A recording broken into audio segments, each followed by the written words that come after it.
This is the Turf Zone Podcast, your central information and news hub, bringing together professionals from turf associations across multiple states to share things to help you in your business. Brought to you in partnership with our friends at the Alabama Turfgrass Association. Now, let's get in the zone. Welcome to the Turf Zone. In this episode, we feature an article titled Plant Growth Regulators Lend a Hand by Paul Bartley, Ph.D., Assistant Professor, Department of Horticulture, Auburn University. Contributing, Jeff Atkinson, Ph.D., Harrells, and Alex Hedgepath, Auburn University. Since discovering and understanding plant hormones, plant growth regulators, PGRs, both naturally and synthetically derived, have been used to suppress or promote plant growth. Their applications have varied from industry to industry to address varying critical issues.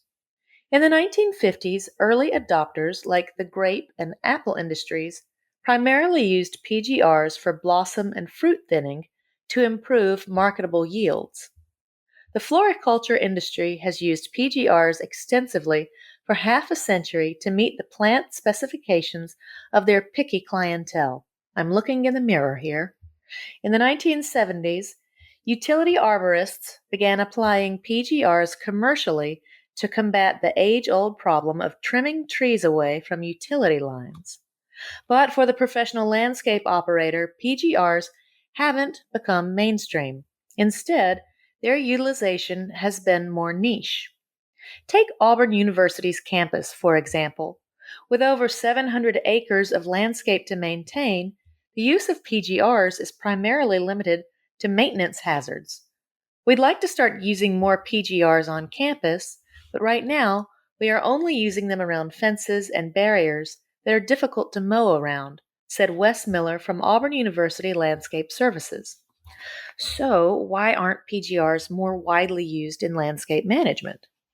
The research convincingly favors their applications regarding enhanced blooming, improved plant health, and less frequent pruning. Like many changes to common practice, market penetration and adoption rates are primarily driven by economics.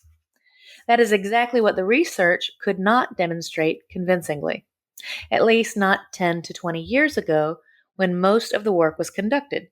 Things have changed. Today, the value-added proposition is less about economics and more about labor conservation.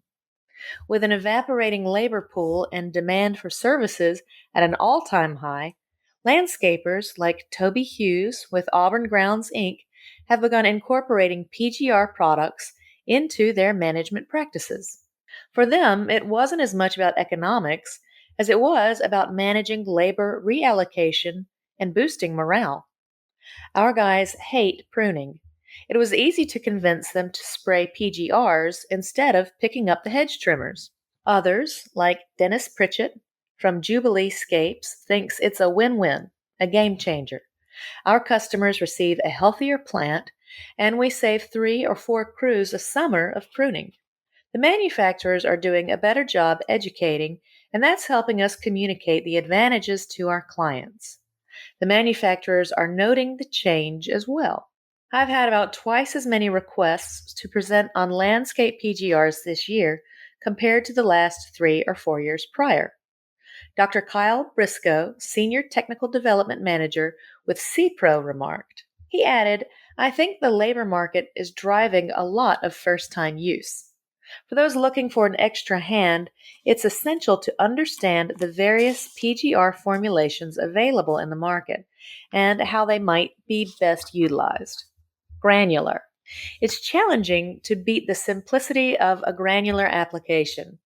Measure the application area, weigh the granules, and evenly distribute them across the treatment area.